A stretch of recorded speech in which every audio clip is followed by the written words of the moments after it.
Hello everyone, welcome to today's webinar.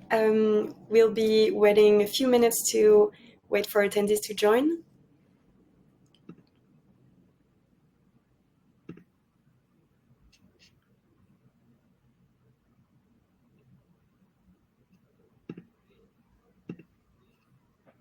Hello everyone. Hello Adrian, welcome.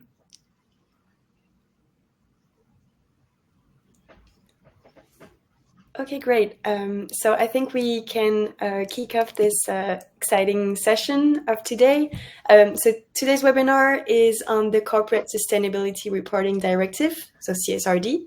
It is co-hosted by SIA Partners and Greenly. So hi everyone, I'm Noémie Billion. I'm the head of US Business Development for Greenly, and I'm thrilled to introduce you to what's not just a regulatory challenge, but also an incredible opportunity to redefine success metrics and future-proof your business. Our speakers today are myself and include my esteemed colleague Adrian Dickel, North America Director of Customer Success and Sales at Greenly. Hi everyone, very happy to be here. Looking forward to a great conversation about CSRD. We're very happy to have you. And from Judy Sanford, Managing Director, ESG Strategy and Communications at SIA Partners. Welcome. And from Urvashi Kola, ESG Lead and Senior Sustainability Strategist at SIA Partners. Yeah, hi. I work with Judy and have over 20 years of ESG sustainability related experience working in government, nonprofit, private sector, academia, and excited to join the conversation. Thanks for having me. Thank you, Urvashi. So in today's session, we'll demystify CSRD, walk through its key requirements and implications for US companies, and provide actionable insight on how to approach compliance effectively.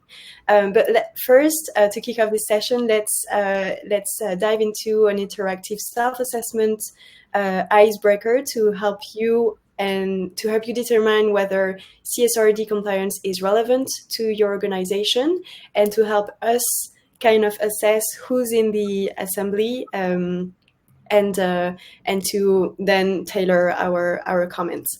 At any point of the presentation, if you want to shoot your question, we will go through them for the Q&A sessions.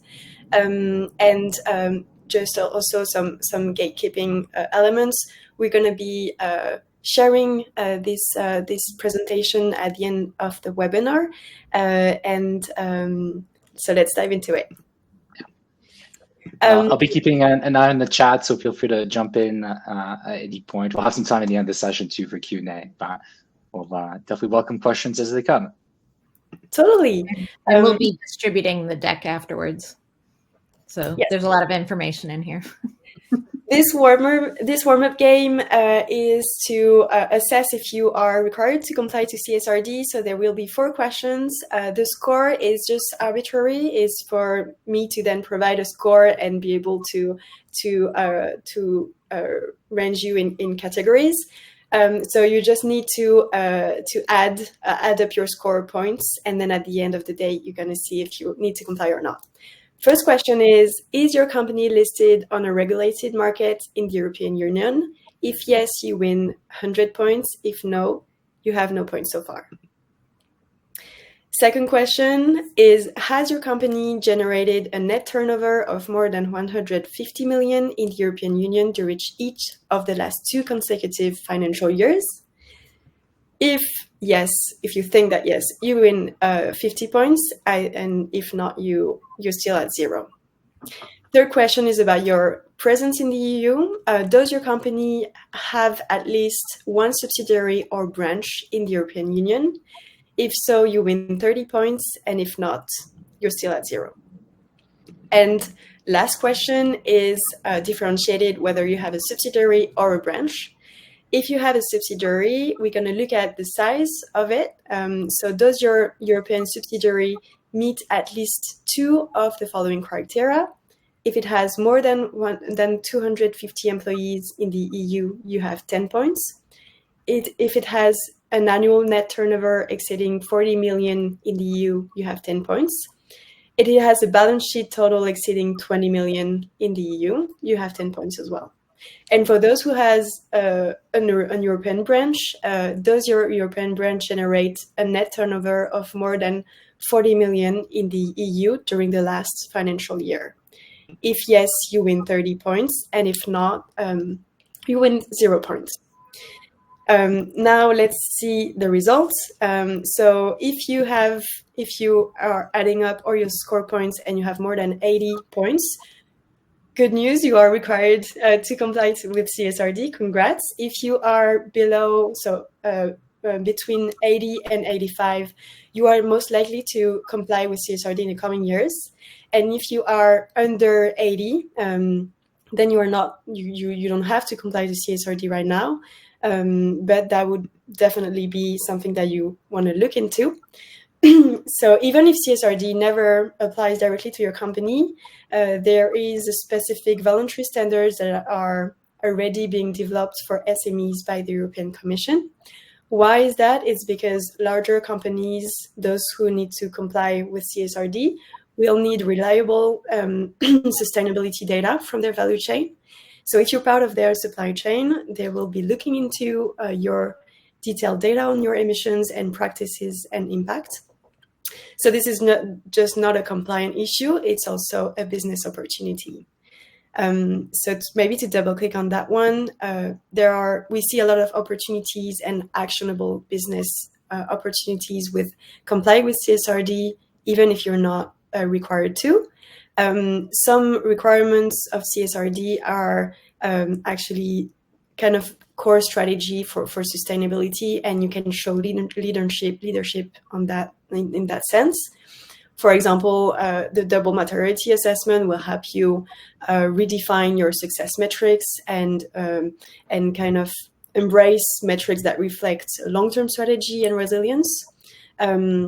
The rigorous data management that you can do will unlock new business potential and reveal as well operational efficiency and innovation. And with the global transition to transparency, we're seeing standards trying to become interoperable. So you are basically decreasing the risk of non-compliance and attracting talent as well. For those who are not, maybe Judy, you can tell us more about the regulation and its impact on US companies. Sure. So you're probably wondering what exactly it is and who needs to comply. The Corporate Sustainability Reporting Directive is laying down the rules on corporate sustainability disclosure within the European Union. And it incorporates 3 dimensions, as you can see in this diagram to the right. So it covers 3 categories of topics: environmental, social, and governance. It's organized by 4 reporting areas: governance, strategy, impact, which includes risk and opportunity management, and also metrics and targets. And finally, there are going to be 3 reporting layers. The sector agnostic disclosures are available and in use now. The sector-specific disclosures are currently in draft form, and they haven't released a date yet for when those will be available, but they will be released in staggered phases. And finally, the company-specific disclosures on unique business types would follow that. So who needs to comply? So obviously, all large companies operating in the EU, as well as all EU-listed companies, excluding micro companies. But this webinar is focused on the US, so we're looking at the criteria for non-EU companies with EU operations. As you learned through the icebreaker exercise, and again, spelled out here, that includes companies with securities on EU regulated markets and companies Judy, I apologize. Is wondering if people are having, I can see the screens. We seem to be experiencing technical problems. And looks might have lost Noemi. Yeah, it seems, we lost her connection. Yeah. Okay, let me try and share the screen. Let me see if it goes through. Yeah. Oh, there we thank go. you, Hadrian. This is how you know that this is a live presentation, though.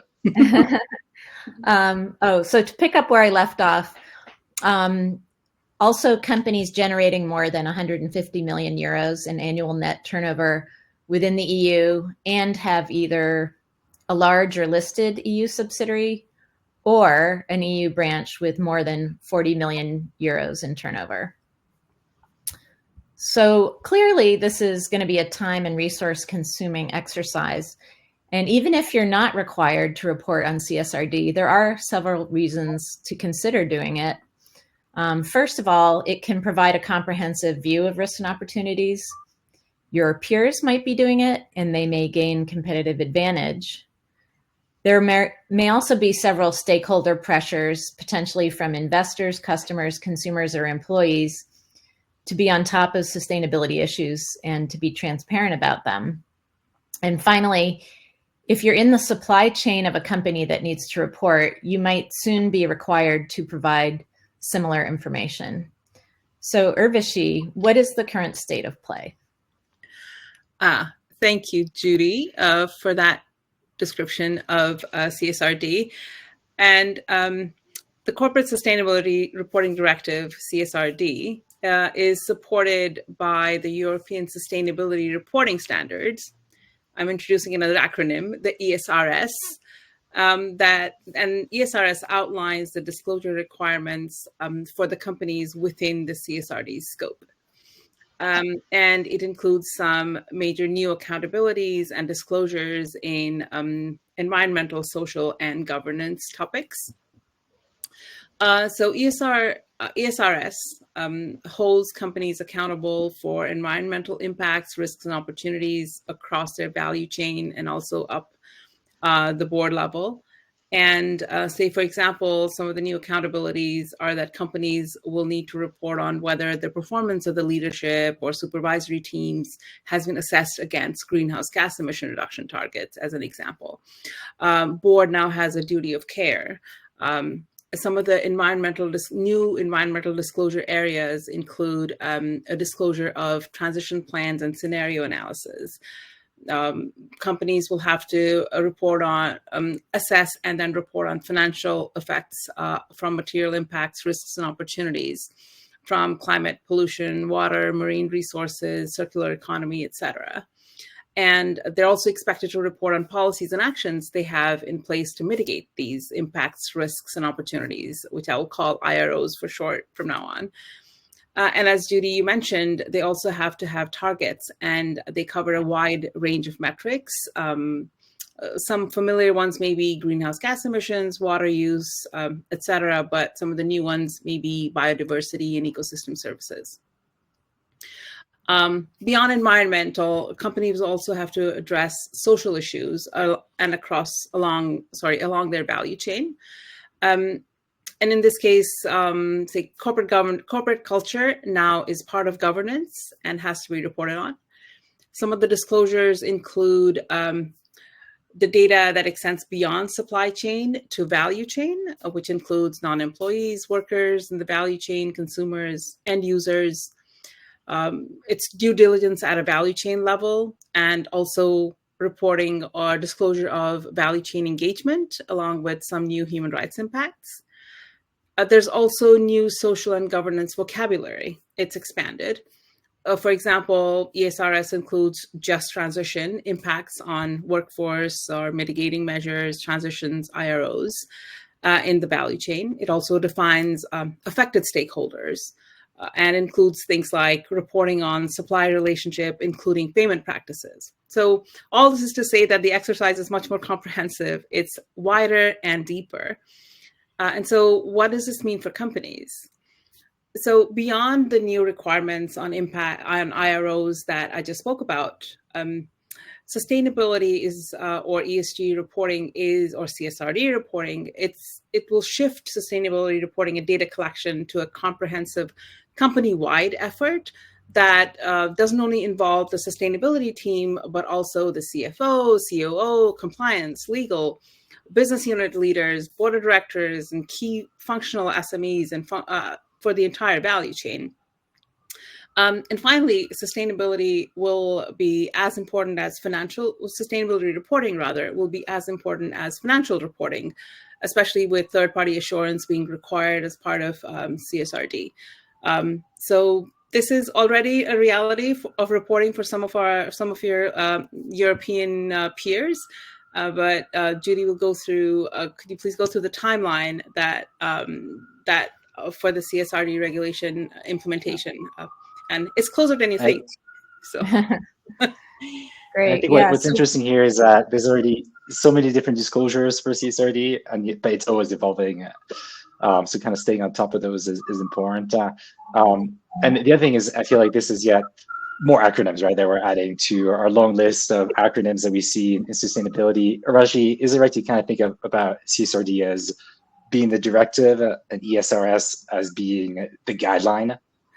Yeah, so CSRD, it's the Corporate Sustainability Reporting Directive. So that's kind of the rule that manages the reporting, and ESRS are the actual framework or the metrics you can think of, the questions that you need to answer that are provided by ESRS. And I'm going to throw another acronym. The European Commission commissioned the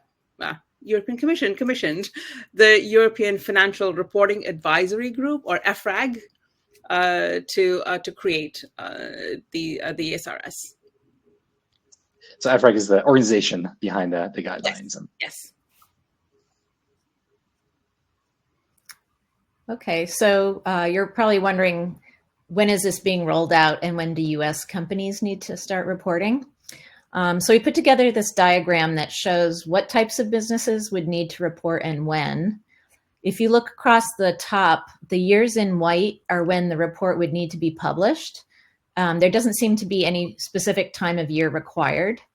And then the years in green are the fiscal year of data that would need to be covered. The reporting requirement will start in 2026 for relevant US companies described here that have EU entities. And the CSRD coverage will only be required for those EU entities. But starting in 2029, all company types listed here will have to report on their entire enterprise 2028 data, not just the EU entities. So you'll have this deck and you can look into the specifics for who is relevant here.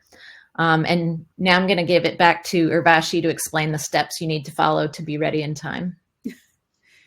Yeah, thanks, Judy. And 2029 may seem a long ways away, but as I mentioned, it is closer than you think. Given the complexity and the scope of the reporting requirement, we strongly recommend that you start now. So 2024, spend this year or whatever remains of this year to understand the broad requirements. We recommend that by the end of 2024, our latest beginning of 2025, you evaluate your current resources and practices and define a scope of work for CSRD compliance readiness, whether it's whether it is a hiring of external consultants through RFPs or developing internal expertise. And in 2025, we recommend that it be about identifying data and formulating strategy, get a detailed CSRD readiness assessment, craft a comprehensive reporting strategy and a roadmap, which includes a double materiality assessment. We'll come to that a little bit later. Naomi mentioned it earlier as well. You define your KPIs, map your data sources, and it's a long process. This is expected to take anywhere between 8 to 10 months, depending on the scale and the size of the company. And doing this in 2025 will enable you to focus on developing processes and building systems for data in 2026. So establish robust systems for data collection, verification, compliance, including legal review, third-party assurance. And then following this timeline, then 2027 would be the first year that you are able to collect the data that you've identified to be material and relevant to include in the CSRD reporting. And during 2027, that's the time for continuous monitoring, adjustment of data collection processes, et cetera. And hopefully by the end of the year, you're done with all that. And then even though the first CSRD compliant report is due in 2029, we believe that producing a preliminary report a year earlier will give you an opportunity to fine-tune the processes and obtain early feedback. So we strongly recommend doing that dry run, if you will, report in 2028 for 2027 data that you've collected. And then this multi-year preparation approach will really leave you a smooth transition to the mandatory CSRD reporting that you'll have to start in 2029. Thank you so much, Urvashi. You want to add something? Yeah, I was just going to say it's useful, just to kind of add on to what you're saying, Urvashi. It's useful to get sort of that practice right early on and get the right processes in place. And I think it also goes back to what we were talking about earlier, which is the value behind complying with CSRD. And Judy, just think about our conversation yesterday. You don't necessarily have to, even if you don't have to comply today, right? You don't necessarily have to do everything. You can pick bits and pieces, maybe start with a double materiality assessment. And one of the ways that you can sort of get traction internally, because sometimes we see now maybe kind of getting the resources or the buy-in. There can be a little bit of pushback sometimes. Really focusing on the value that it brings, sort of beyond compliance. So everything that everybody's touched on already, but I think the key things are one, we're going to see these trickle down effects within the industry, so increased market pressure. All of the companies that do have to comply with CSRD are going to be looking at their value chain, and this is where most of their Scope 3 emissions are going to be. And even if it's not required, we expect that they will start asking more questions and looking at their supply chains to follow a similar process. And the other main benefit behind doing this exercise is really to make better long-term strategic decisions. Yeah, absolutely. Yeah, very interesting to see how CSRD is expanding across borders, across companies that need to comply. So maybe double clicking on the double materiality assessment that is very specific to CSRD. Can you tell us more about what it means to evaluate what's sustainability topics, what is the impact of sustainability topics on your companies, and what is your as a company impact on sustainability? Sure. A lot of people may be familiar with the term materiality. So materiality assessment really is a widely used approach to help you identify, as a company, to identify, assess, and prioritize sustainability risks, opportunities, and impacts for the purposes of either sustainability strategy or reporting. And like I said, you may be familiar with single materiality assessment, especially those who are used to GRI frameworks, for example. So double materiality just adds another set of relevant issues from an external perspective. So basically, double materiality means that businesses should report on financially material topics that influence enterprise value. So single materiality type considerations. They consider the company's impacts inwards for investors, employees. And the other component is that you also have to consider topics where the company has an impact or a potential impact, negative or positive, on the economy, environment, and people. So considers the company's impacts outwards for multiple stakeholders. So it's not like if you think of it as a Venn diagram, it's not only the overlap of the area of the Venn diagram where you only include relevant issues that are relevant for both enterprise value and external impact, but it's also either of the two. So you include the overlap, but you also have to include those that only impact the enterprise value or only have an external impact. So it's kind of more comprehensive. And just to end, I like to say that materiality or double materiality analysis, what it is and what probably it's not. So what it is that it's a process to identify and prioritize sustainability issues. And it goes back to Hadrian and what Hadrian you were saying and what Judy, you said, and Naomi said in the beginning. So it helps you prioritize sustainability issues that are most impactful to a company. It provides a relative ranking to guide strategy, foster internal alignment based on shared priorities and business rationale, and also incorporates insights from diverse stakeholders on business and societal impacts. So which can be key beyond compliance or CSRD compliance reporting. I'll end with saying that what it is not, which is as important to understand what it's not as it is to understand what it is. So double materiality is not an exact science. So expert judgment definitely needs to be incorporated to complement any modeling that we do. It's not a perspective. It does not dictate specific actions that a company must take on each issue. It just gives you an understanding of what your impacts, risks, and opportunities are inward and outward. And even though it provides a ranking of the issues in terms of relevance and materiality, it is not an evaluation tool. It does not measure how well the company is performing on these issues. Hopefully that was a good summary, but happy to answer any questions that have already come up or will come up later. Of course. Thank you so much, Roshi. That was very useful for understanding double materiality. Maybe we have a little poll running, and I can see that here in the call, 40% need either to comply with CSRD or will be likely to comply with CSRD. So for those who are wondering how to get prepared, how to get ready, what's the journey in front of you, we're going to dig a bit into that question and how the compliance journey looks like for US companies. Maybe Hadrian, you can tell us more about that.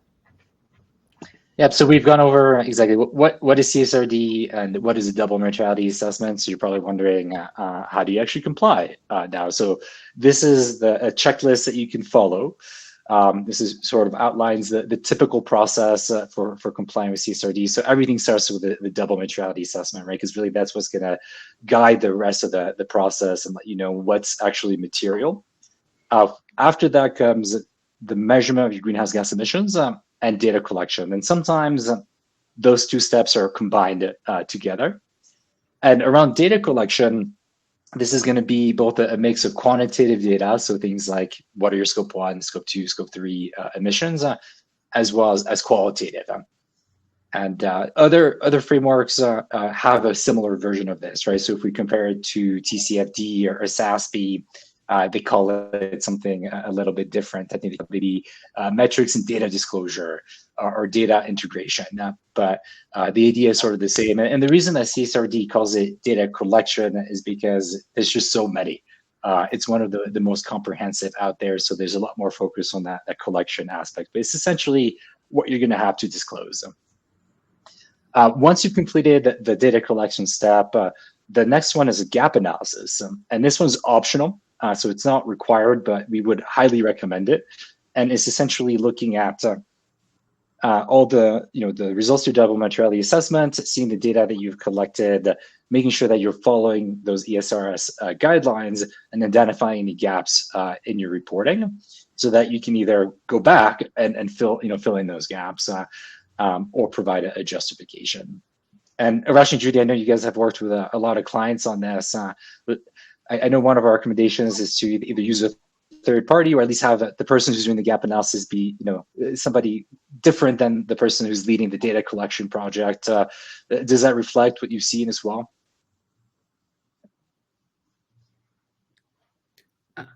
Judy, I think you're on mute. Yeah, I mean, it's not required, but I think you'll get a lot more value out of having multiple perspectives. And then there's always that assurance step that comes after that. So it is required to have third-party verification on top of that. So everything that comes before is really getting ready for that step, and then comes the final submission. Yeah, I think I would just add a couple of things. One is that I know you started double materiality. I think it's an important point to start there because, instead of seeing it as like something onerous, which it is expensive in terms of resources, time, but it really helps you focus in on things that are relevant for the company instead of like having a whole smorgasbord of things that to report on. So it helps you focus. So I think that that kind of helps, that it's the first step in the process, and then which kind of leads and flows into the rest of data collection and then submission. Yeah. And I realize with this checklist, might have given the impression that it's very easy to just follow the checklist, and just want to acknowledge the complexity behind it. And it's probably a good segue, because I know you've worked, talked with a lot of companies that are either going through their CSRD compliance process or thinking about it. Can you maybe share some of the challenges that you've seen? Yes, definitely. So to give you an overview of what it looks like in reality, there are challenges that companies encounter when trying to embark on the compliance journey. So you mentioned double materiality is obviously a first big challenge. It can be complex to identify and evaluate both financial and non-financial impacts, and especially when it comes to your value chain. But data collection and consistency is as well a real challenge for companies. A study by EcoVadis found that 55% of companies identify data availability and quality as significant obstacles to CSRD implementation. So it's a thing. Then there is the scoping difficulties, because we know it's involving your subsidiaries or branch in the EU, but then at some point it will comes down to your entire company. So they are subject about collaboration. Then there is this challenge of guidance and interpretation, just to understand and navigate the ESRS framework. It can be complex and can require expert assistance. There are challenges around integration with existing reporting, existing ESG reporting that you might already be conducting at your company, and that has common block with the CSRD, but needs definitely to complete those blocks. Time pressure is a challenge as well, with the first compliance date coming very soon next year. Cross-functional collaboration when it comes to effective compliance and coordination across various departments. It's not only sustainability now, it's compliance, legal, finance, and ESG teams needed to work hand in hand to get that process validated. And decision on reporting options is also strategic. Choosing between integrated or standalone sustainability reports is a question that you might want to consider. So to kind of overcome these challenges, you should prioritize choosing the solution that is the most tailored to your current operation, and to align internally and seek expert support for that.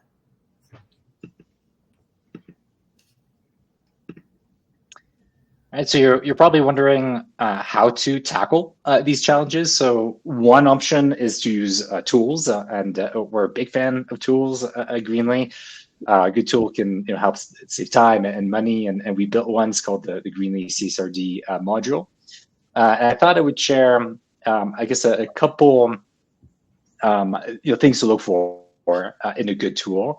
And these are also principles that are good to keep in mind if you're planning on doing something in-house as well. So the first one is for the double materiality assessment. You want to make sure that it's aligned with the ESRS guidelines. And there's two reasons for that. So one, for compliance reasons, it's highly recommended. And second, the guidelines that they've put forward are probably one of the most comprehensive guidelines out there when it comes to double materiality assessments. So it's just a very good framework to align to. The second one goes without saying. You want a tool that helps save time and makes you more productive. So, and one of the ways that the Greenly tool helps with that is it kind of takes all the research and the guessing out of the equation. So the time you would normally spend trying to figure out, what is CSRD, what are the different disclosures, how do you comply with the different frameworks? A tool can help you essentially, guide you step by step, making sure you're following all the right steps, and so you don't have to worry about, am I doing this right? And then sort of the second aspect is just leveraging technology to speed up and automate as many things as you can, whether it's there's a lot of disclosures and there's a lot of questions and sort of data points that need to be collected as part of the double materiality assessment and the data collection phase. So be able to pre-filter as much as you can and so streamline the data collection and interview process. Another really critical piece is compliance, which seems sort of simple on the surface, but when we talk about compliance, it's also this concept of are you following the right guidelines? And two, is it fully auditable? And when we think about auditability, it's about making things reproducible. And with reproducibility, it's a bit of a spectrum, right? And this is something that we'll come back to and give some tips on how to make sure that things is fully auditable. But at the end of the day, you want to make sure that when an auditor reviews your double materiality assessment or your greenhouse gas assessment, they can look at the output and understand all the inputs that went into it. And then last but not least, having a tool or a team that's not just focused on delivering the results, but can also act as a knowledge hub or a repository and essentially help you stay on top of all of the regulations and all the changes that are coming down the pipeline. Very interesting. Thank you, Hadrian. For the Greenly solution that we developed, we were actually the first to market a tech solution for CSRD. So now our customer base for CSRD has been growing a lot, and we are now serving more than 50 companies in their CSRD journey. So a quick overview of what the tool might look like and what key features it's embedding. The first feature is obviously to support you to conduct your double materiality assessment. The workflow is designed to guide you through the process and follow the ESRS guidelines. The platform allows you as well to have consolidated data collection. A plus would be for you to have your GSG assessment already input in the platform so that we can source it and directly fill in the environmental ESRS, and social and governance data can be as well aggregated on the platform, and we guide you through that. A tool will also give you a great power to manage your task and to follow and track your progress in your CSRD compliance. You will be able to assign different tasks to your collaborators from across your different teams and functions to make sure that the right stakeholders are engaged, and this could be as well true for your value chain. As Hadrian was mentioning, the audit-ready version of the tool is a very important one to make sure that the data is secure and reliable, and to make sure that we can basically trace back any output to your input. And for compliance, we have an automatic export of sustainability report in the right format that is asked by the CSRD. And if you don't know where to look at when you're beginning, we can reach out for a demo, and we can take you through this process.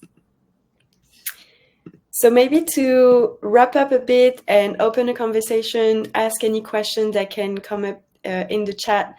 We wanted to kind of discuss this question, that is, what future trends do you see in sustainability reporting, compliance, and carbon management? I can kick off with some of my ideas, but basically, I think that future key trends is an increased conversion of standards that we are trying to make consistent worldwide with initiatives like ISSB and CSRD that are collaborating on making sure we have more unified global approach to sustainability reporting. This will likely reduce fragmentation, but demand even greater precision and transparency in disclosure. There is definitely this digital transformation in ESG, where we see advanced tools powered by AI and machine learning that help you companies streamline data collection. But we definitely see that expertise in sustainability and change management is a key block that can help, that can work, that can have synergies with a tool. Definitely talking about our partnership with SIA Partners. And one maybe last insight I have in head would be the power of Scope 3 ownership. Definitely when you're going to shift to a value chain collaboration, and companies that can compete and have the ability to influence their upstream and downstream partners will show a lot of leadership.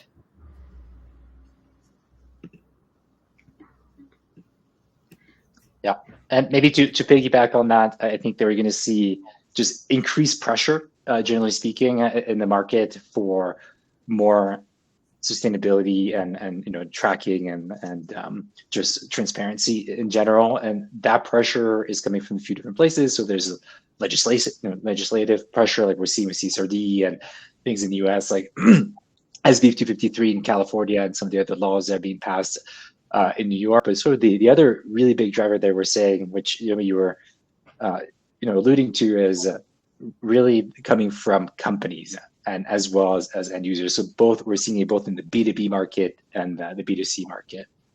And the way we've been seeing that manifest itself is companies are trying to reduce their climate risk, and they're trying to lower their Scope 3 emissions, and they're doing that by engaging with their supply chains. And we're seeing sort of large companies starting to do that and having a really big impact, and sort of spurring companies that may not have thought about sustainability to start investing in those areas. So I think that partnership maybe that you were talking about, engaging with your suppliers and your clients too, so that it's more of a partnership, and you figure out how you can work together to lower your overall environmental footprint, is probably one of the things that we'll see moving forward.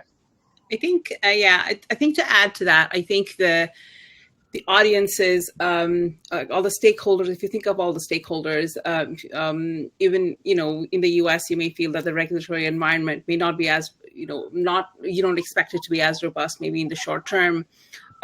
However, like you said, regulations are coming in Europe and certain states in the US, but beyond that, I think it is where the employees are meeting employee expectations or potential employees' expectations, raters and rankers, customers, consumers, and even from investors and civil society.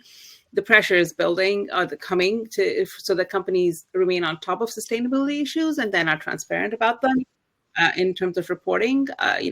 I think there was a survey from a Harvard Business School review that 74% of employees would consider leaving their job if the company wasn't meeting sustainability expectations, for example, right? So, and there are multiple metrics like that. About only 7% of global investors say that they don't use sustainability or ESG related data. From a consumer perspective, I think the data might be a couple of years old. It probably is even more robust now that sustainability marketed products, even though they're like less than 20% of the market of the CPG or the consumer product growth market, they grew 3 times as fast in terms of marketed products as relative to the non-sustainable or products that didn't have a sustainability product. So, I mean, all this to say that the trends are there, and sooner or later, companies that are paying attention to these issues are internalizing and thinking about these issues from a strategy and a transparency reporting perspective. The market is definitely driving there. I can definitely double click on the talent attraction, and I think I can speak for my entire generation there. Yeah, I think I have a data point for like 75% of millennials would take a pay cut if it were a company. Yeah. Totally. We're very happy to take any questions that you can send over in the chat, and we'll be happy to dig into your situation, any question that you have.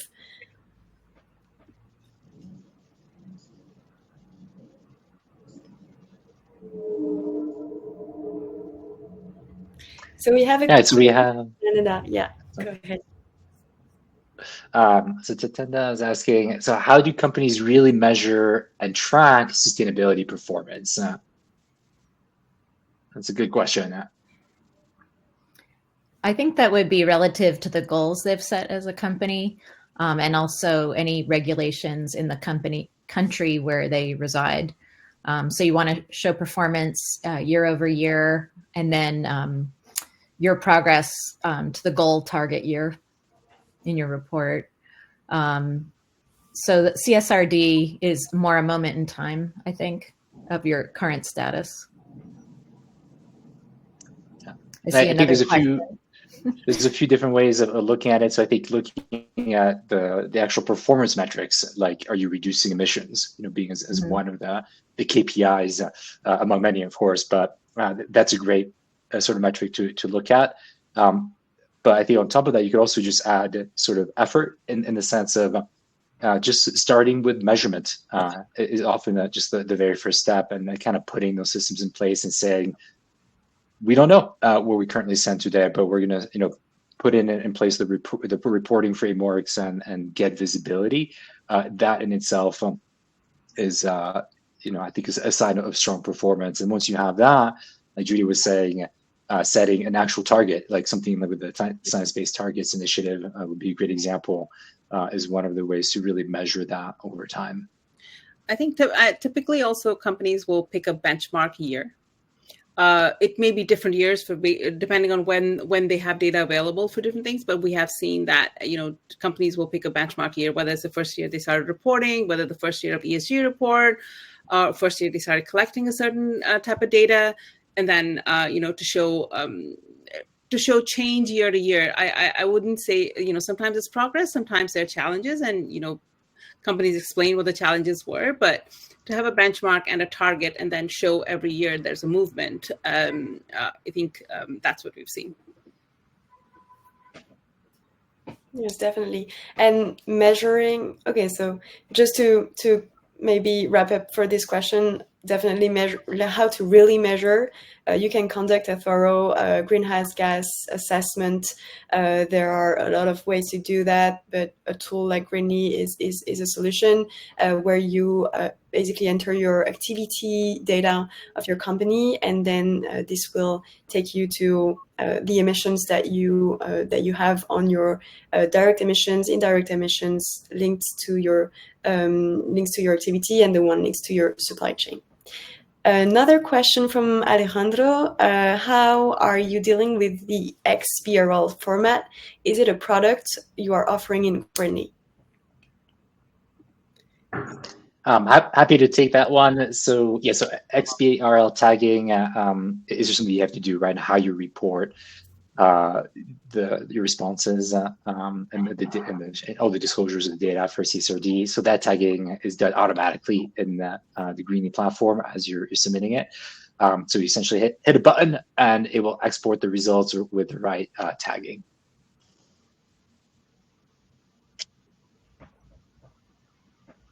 Thanks. Any more question from anyone?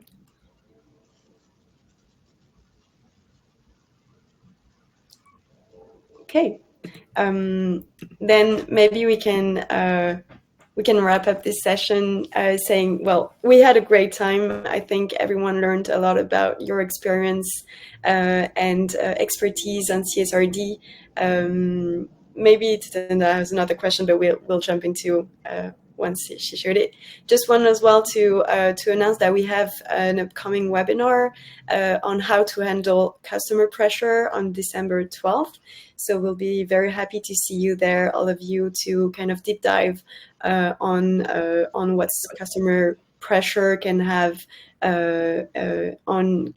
impact on your strategy and linked to sustainability reporting as well. And for those based in New York, announcing that Greenly will organize an event on sustainability, compliance, and reporting. So we'll be very happy to announce you that and invite you to join us. I wanted to say, thank you everyone for joining us and spending an hour with us. It's a real pleasure. Hopefully this was informative, and we'd love to continue the conversation. So if you have any questions, feel free to reach out, and we'd love to get in touch. Yes, thank you, everyone. Thank you, everyone. Bye. Thank you.